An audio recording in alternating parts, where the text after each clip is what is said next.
মুসা আলাইহিস সালামের জীবনের গল্পটা একটু অদ্ভুত। অন্য নবী রাসূলদের চাইতে খানিকটা আলাদা। তার জীবনের শুরুটাই সংগ্রামের মধ্য দিয়ে।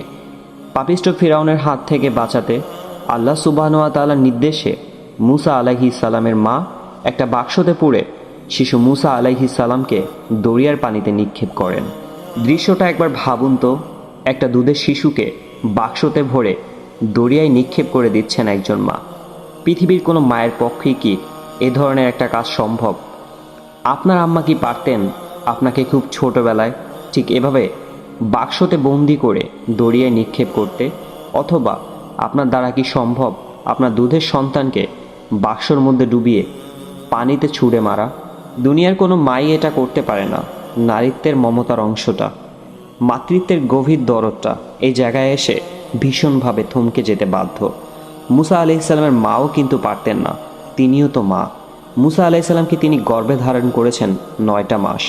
সেই নারী ছেঁড়া বুকের মানিককে কিভাবে তিনি নিক্ষেপ করবেন অকুল দরিয়ায়? যেহেতু তিনি মা, তার দ্বারা যে এই কাজটা বেজায় অসম্ভব, তার মন যে এই কাজে ভেঙে টুকরো টুকরো হয়ে যাবে, সন্তানের জন্য তার হৃদয়ে যে গভীর মমতা থেকে হাহাকার করে উঠবে, তা তো আল্লাহ সুবহানাহু ওয়া তাআলা জানেন।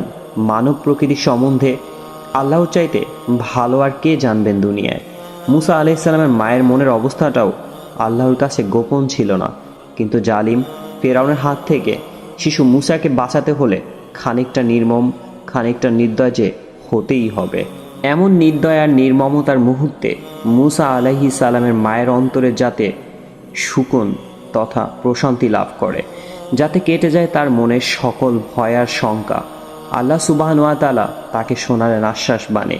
কোরআনে তিনি বলেন, যখন তার ব্যাপারে আশঙ্কা করবেন তখন তাকে নিক্ষেপ করবেন দরিয়ায়, আর একদম ভয় পাবেন না এবং চিন্তিত হবেন না।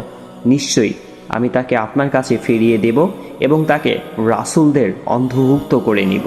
বনি ইসরায়েলীদের ঘরে কোনো নবজাতক পুত্র সন্তান জন্মগ্রহণের সংবাদ পাওয়া মাত্রই ফিরআউন বাহিনী এসে সেই নবজাতককে হত্যা করে ফেলত।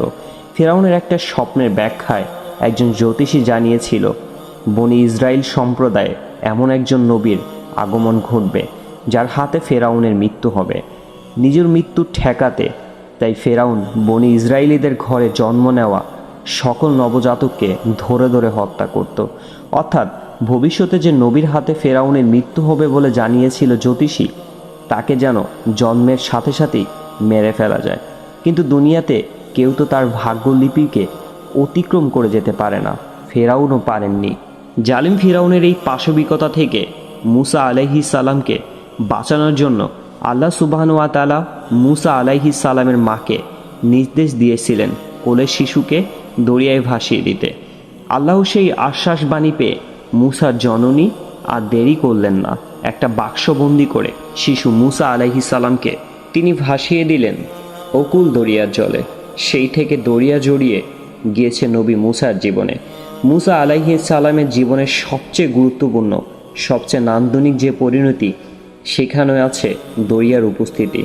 আমরা জানি নবী মুসা আলাইহিস সালাম এবং তার সম্প্রদায়ের জন্য আল্লাহ সুবহানাহু ওয়া তাআলা দরিয়া তৈরি করে দিয়েছিলেন পথ, এবং ওই একই দরিয়ায় তলিয়ে মেরেছিলেন জালিম ফিরআউন ও তার বাহিনীকে। জীবনের চরম সংকটময় এই মুহূর্তে মুসা আলাইহিস সালামের অবস্থান আমাকে বরাবরই মুগ্ধ করে রাখে। সামনে অকুল দরিয়া আর পশ্চাতে ফিরআউনের বিশাল বহরের শক্তিশালী বাহিনী। এ যেন জলে কুমির আর ডাঙায় বাঘের গল্পটার মতোই, দুই জায়গাতেই নিশ্চিত মৃত্যুর হাতছানি। এ অবস্থায় বেগতিক দেখে ভয়ে অস্থির হয়ে উঠল বনি ইসরায়েল সম্প্রদায়। তারা বলল, আমরা বুঝি ধরাই পড়ে গেলাম।